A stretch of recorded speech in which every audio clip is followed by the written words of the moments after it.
তুমি চাঁদের জোছনানো, ফুলের উপমানো, নও কোনো পাহাড়ি ঝর্ণা। আয়না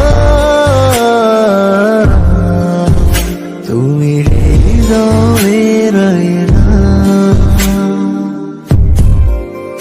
তুমি সাগর নীলিমানো, তুমি মেঘের বর্ষানো। কেউ বোঝে না মনের ব্যথায় আমি ভালো নাই। প্রেমের মাঝে এত ব্যথায় আগে বুঝি নাই। আমি জানতাম যদি অন্যের সাথে বাঁধবি সুখের ঘর, আমি করতাম না রে আপন করে কইরা রাখতাম পর। দুজনের একা হওয়া, আমাদের দেখা হওয়া যেন লিখে রাখা।